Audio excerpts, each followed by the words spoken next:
Delhi assembly ఎన్నికల counting కొనసాగుతోంది. 19 counting కేంద్రాల్లో కౌంటింగ్ ప్రక్రియను నిర్వహిస్తున్నారు అధికారులు. అయితే పోస్టల్ బ్యాలెట్ లో బీజేపీ ఆప్ మధ్య హోరాహోరీ పోటీ కనిపించింది.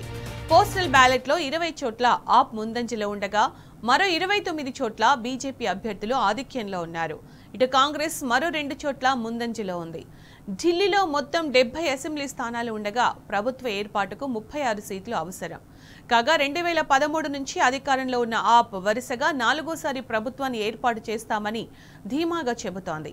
ఆ పార్టీని గద్దెదించి 26 ఏళ్ల సుదీర్ఘ విరామం తరువాత హస్తిన పాలనా పగ్గాలు అందుకుంటామంటోంది బీజేపీ. 2013 వరకు వరుసగా 15 ఏళ్ల పాటు ఢిల్లీని పాలించిన కాంగ్రెస్ మాత్రం ఈసారి కూడా పెద్దగా ప్రభావం చూపలేదు.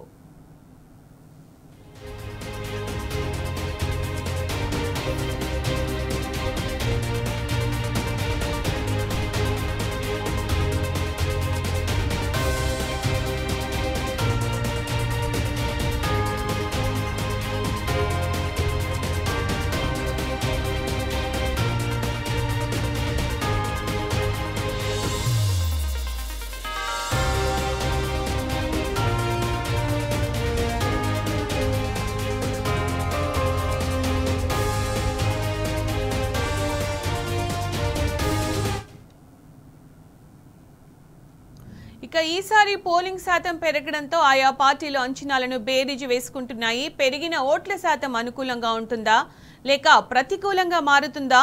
ఎగ్జిట్ పోల్స్ చెప్పిన ఫలితాలు నిజమవుతాయా అని పార్టీలు అంచనాలు వేసుకుంటున్నాయి. ఈ ఎన్నికల్లో బీజేపీ ఆమ్ ఆద్మీ పార్టీ మధ్య నెక్ టు నెక్ ఫైట్ జరగనుంది. ఈ క్రమంలో హంగ్ కూడా ఏర్పడే అవకాశం ఉందని అంచనా వేస్తున్నారు.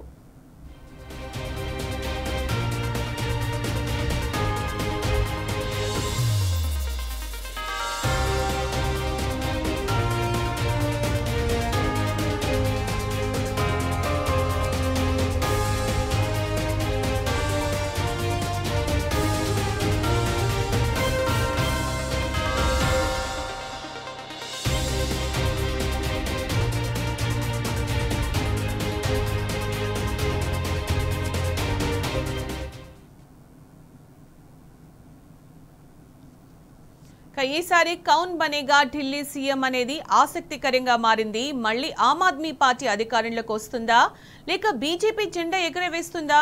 ఈ ఎన్నికల్లో కాంగ్రెస్ ప్రభావం ఎంత? ఎగ్జిట్ పోల్స్ ఓటర్ పల్స్ పట్టి రిపోర్ట్ ఇచ్చారా? బీజేపీ 25 ఏళ్ల తరువాత దేశ రాజధాని ఢిల్లీలో మళ్లీ అధికార పగ్గాలు చేపడుతుందన్న ఎగ్జిట్ పోల్స్ అంచనాలు నిజమవుతాయా? ఏ పార్టీ అధికారంలోకి రానుంది? ఇలా ఢిల్లీ అసెంబ్లీ ఎన్నికల ఫలితాలపై దేశవ్యాప్తంగా తీవ్ర ఉత్కంఠ నెలకొంది.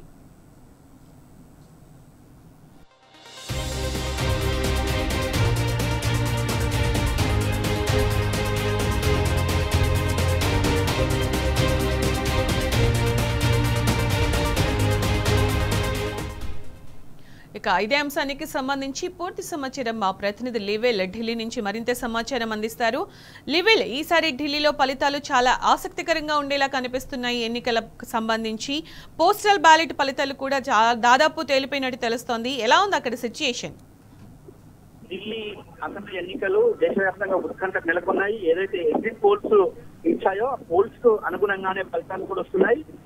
ఆమ్ Aadmi party BJP neck to neck పోటీ ఉంది. దాదాపు 25 సీట్లలో ఆమ్ ఆద్మీ పార్టీ ముందంజలో ఉంటే 30 సీట్లలో బీజేపీ ముందంజలో ఉన్న పక్షం. కాంగ్రెస్ ఇంకా ఎక్కడ కూడా ఖాతా తెచ్చిన దాఖలాలు లేవు. కాంగ్రెస్ మొదటి నుంచి కూడా ఇక్కడ పెద్దగా ప్రభావం చూపది. గత 10 సంవత్సరాల తర్వాత దాదాపు శీలా దీక్షిత్ సీఎం గా ఉన్నప్పుడు మాత్రమే 2 పర్యాయాలు ఇక్కడ ప్రభుత్వం ఏర్పాటు చేసి కాంగ్రెస్ తర్వాత మెల్లమెల్లగా క్షీణించిందనే చెప్పుకోవచ్చు. దేశ రాజధాని ఢిల్లీలో కాంగ్రెస్ పరిస్థితి అగమ్య గోచరంగా ఉంది. ఇవాళ ఈ ఆమ్ ఆద్మీ పార్టీకి సంబంధించి దాదాపు 3 పర్యాయాలు, అంటే ఒకసారి 2013 నుంచి 15 వరకు, మళ్ళా 15 నుంచి 20 నుంచి 25 3 పర్యాయాలుగా ఇవాళ ఆమ్ ఆద్మీ పార్టీ అధికారం చెలాయించింది. మరొకసారి కూడా మూడవసారి కూడా విజయకేతనం ఎగరవేస్తుందని చెప్పేసి కూడా ఇప్పటికే అంచనాలు వస్తాయి. కానీ ఈ ఎగ్జిట్ పోల్స్ ఇటు వస్తున్న ఫలితాలు ఏమాత్రం ఎంతవరకు అక్యురేట్ గా ఉంటాయి, ఇంకా ఏమైనా ట్రెండింగ్స్ లో చేంజెస్ ఉంటాయా 10 గంటల తర్వాత కానీ దీనిపై స్పష్ట వచ్చే అవకాశం లేదు. 70 స్థానాలకు 699 మంది బరిలో ఉన్నారు. ఇప్పటి వరకు కేజ్రీవాల్, అతిషి, సిసోడియా, వీళ్ళంతా కూడా వెనుకంజలో ఉన్న పరిస్థితి కనిపిస్తుంది. కొద్దిసేపు క్రితమే కేజ్రీవాల్ మళ్ళీ ముందంజలోకి వచ్చినట్టు కూడా తెలుసు. ఏదేమైనప్పటికీ వాళ్ళ ఢిల్లీ అసెంబ్లీ ఎన్నికల ఫలితాలు దేశవ్యాప్తంగా ప్రభావం చూపే అవకాశం ఉంది. బీజేపీ సైతం మొదటి నుంచి పెద్ద ఎత్తున ప్రచారం నిర్వహించింది. ప్రతిదీ కూడా ఆమ్ ఆద్మీ పార్టీ కేజ్రీవాల్ ను టార్గెట్ చేసుకుంటూనే ప్రచారాస్త్రాలు ప్రారంభించింది. ఇవాళ ఆమ్ ఆద్మీ సైతం కేంద్రంలో ఉన్న బీజేపీ రాష్ట్రాలకు ఏం చేస్తుంది, రాష్ట్రాల హక్కులు హరిస్తుంది, అనేక అంశాల్లో కూడా ఆనాడు మోడీ ఇచ్చిన ఏ గ్యారంటీ కూడా అమలు కాలేదు. మోడీ గ్యారంటీ అని చెప్పారు తప్ప పథకాల అమల్లో కేంద్ర ప్రభుత్వం విఫలమైంది. కానీ మేము ఢిల్లీ రాష్ట్ర ప్రజలకు అనేక సంక్షేమ కార్యక్రమాలు చేశాము. ఉచిత విద్యుత్తుతో పాటు ఇప్పుడు మరొక హామీలు కూడా ఇచ్చారు. అది ఏదైతే ఫ్రీ బస్ కావచ్చు, అటు పేదలకు ప్రధానంగా పేద వర్గాలకు విద్యను అందించడంతో పాటు అటు ఏదైతే హాస్పిటల్ అంటే వైద్య రంగానికి పూర్తి స్థాయిలో మెరుగుపరిచారు. ప్రజలకు అందుబాటులోకి వైద్యాన్ని తీసుకొచ్చాము. దేశానికి మూలమాలుగా చేశాము. అనేక సంక్షేమ కార్యక్రమాలు మేము చేశాం. మళ్ళీ ఖచ్చితంగా సీట్తోనే ఊడ్స్తాం ఈసారి కూడా మళ్ళీ కమలం అని చెప్పి కానీ కమలం ఏమంటే కమల పెద్దలు ఏమంటారంటే ఖచ్చితంగా ఈసారి అధికారం మాదే. 2 పర్యాయాలు కేజ్రీవాల్ ఉంది. ఏం చేసి ఢిల్లీకి మేము అధికారంలో డబ్బులు సర్కారు ఉన్న రాష్ట్రాల్లో అనేక అభివృద్ధి కార్యక్రమాలు చేశాం. వాళ్ళ కనీస నీటి వసతిని కూడా తీర్చలేకపోయాడు ఆ కేజ్రీవాల్. అంతేకాకుండా అనేక స్కామ్లు చేశారు. ప్రతిదీ కూడా స్కామే ఉందని చెప్పేసి విమర్శలు చేసింది. కానీ ఏం చేస్తామని చెప్పలేకపోయింది బీజేపీ. ఈ దశలో ఎవరి వైపు మొగ్గు చూపారు, ఎవరి వైపు ఓటేశారు అనేది మాత్రం ఇంకా కొద్దిసేపు అయితే కానీ ఫస్ట్ వచ్చే అవకాశం లేదు. ఇప్పటి ఉన్న ఫలితాలను చూసినట్టయితే బీజేపీ ముందంజలోని ఎవరు గెలిచినా 4-5 సీట్ల ఆధిక్యంలోనే ఉంటారు తప్ప పెద్దగా మెజార్టీ వచ్చే అవకాశం అయితే లేదు. మ్యాజిక్ ఫిగర్ కు ఒక 3-4 సీట్లు అటు వస్తే ఖచ్చితంగా బీజేపీ అధికారం ఆమ్ ఆద్మీకి వచ్చినా కానీ బీజేపీ అధికారం వస్తుంది అని చెప్పేసి కూడా ఇప్పటికే రాజకీయ విషయాలు చెప్తున్నారు. ఖచ్చితంగా ఆమ్ ఆద్మీ తొక్కడంలో భాగంగానే ఆమ్ ఆద్మీ కేజ్రీవాల్ ను అధికారం దూరం చేయడం భాగంగానే అనేక అస్త్రాలు ప్రయోగించారు మోడీ ప్రభుత్వం, కేంద్ర ప్రభుత్వం. ఈ దిశగా ఖచ్చితంగా ఎన్ని చేసినా ఖచ్చితంగా మళ్ళీ బీజేపీ ఇక్కడ ఫామ్ చేసిన ఒక చర్చ కూడా జరుగుతుంది. ఇప్పటికే 15 కోట్లు ఒక్కొక్క ఎమ్మెల్యేకి ఆఫర్ చేశారు బీజేపీ నేతలని చెప్పేసి కూడా కేజ్రీవాల్ ఆరోపించారు.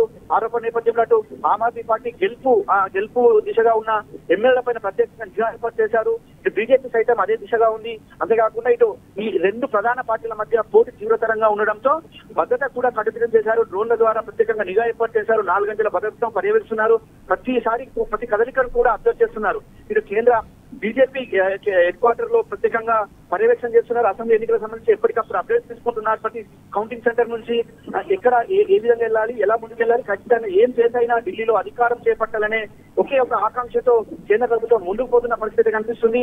ఇటు ఆమ్ ఆద్మీ సైతం ఖచ్చితంగా 3వసారి మళ్ళీ మేమే అధికారం చేపడతాం, మరి ఖచ్చితంగా మాదే ఈ ఢిల్లీ పీఠం అని చెప్పి ఈ నేపథ్యంలో కొంత ఉత్కంఠ అయితే నెలకొంటుంది. ఖచ్చితంగా ఈ ఇంపాక్ట్ అంతా కూడా దేశవ్యాప్తంగా ఉండే అవకాశం కూడా మనకు స్పష్టంగా కనిపిస్తుంది. Right level. Thank you.